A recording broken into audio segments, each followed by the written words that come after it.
I wanted to do a video on this gun I picked up a couple weeks ago. I got it at the gun show for a pretty reasonable price. It was non-functional and missing parts. Matter of fact,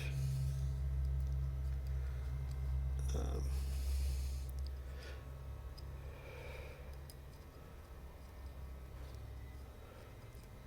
it's a long screw.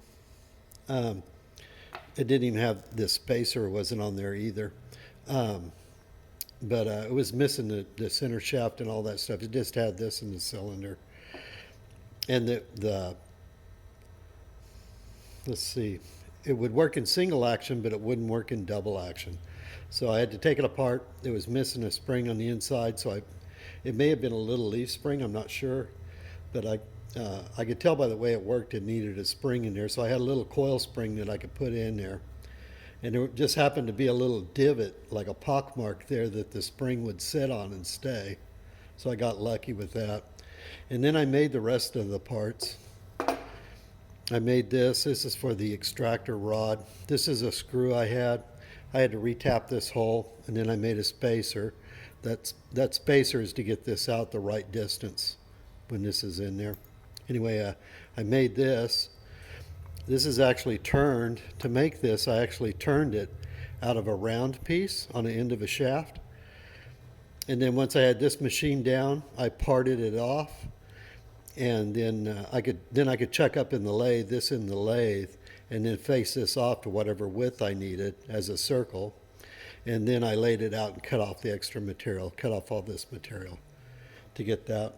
And then I retapped it. I had to retap this hole because in the 1890s, when these old guns were made, there was no standard threading, so they just made whatever they wanted to make them, you know. So usually there's something close, like I think it was 632 that was pretty close, but I thought it was going to strip out, so I didn't use it. So I went to 832 and retapped it. Then the cylinder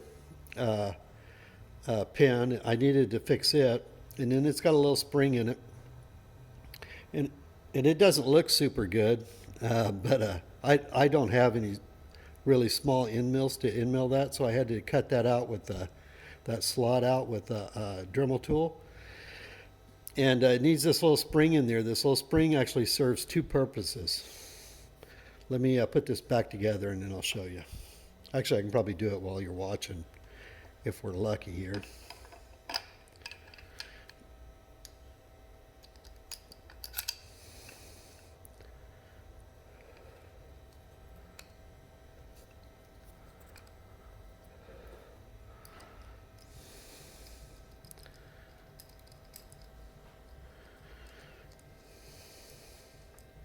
This was a really good project for me. These guns aren't worth a whole lot, but so I got it pretty cheap, and it was missing parts, and I go, oh, that's a perfect project for me if it needs parts.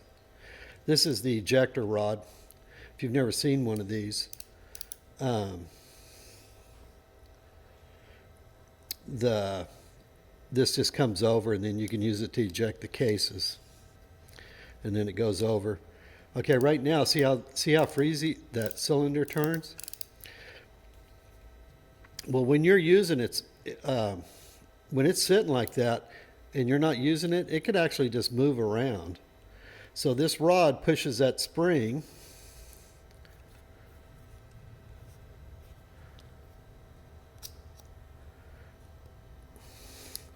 and now it's got tension on it, see? And that also keeps tension on this so it doesn't fall out.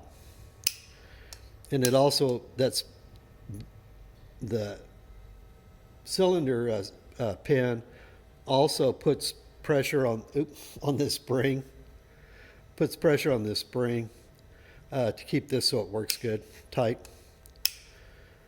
But anyway, the history of these guns, there's not a whole lot about them.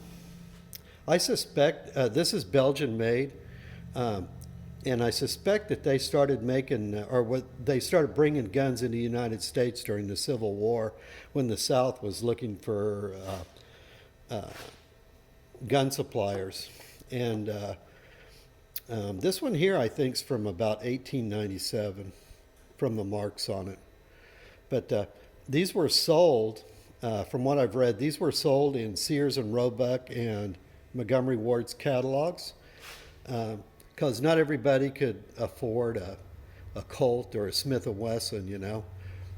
And so they had cheaper options. And this is one of the ones that shot the big bore calibers, you know.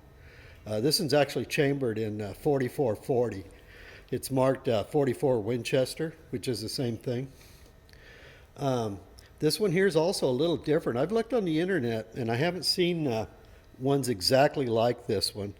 The difference is the grips. Is this grip is curved, and most of them are kind of angled that I've seen.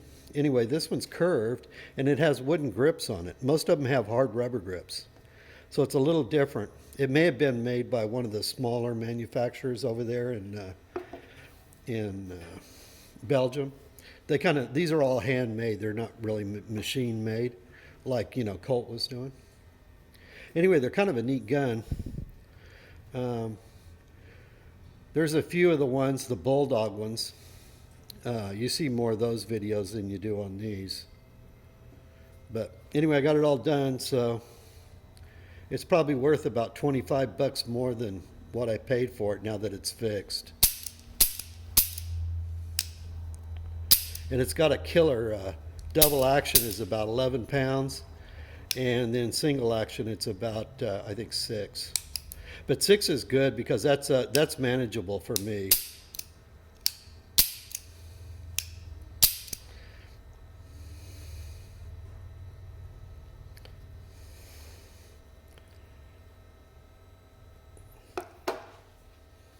See ya.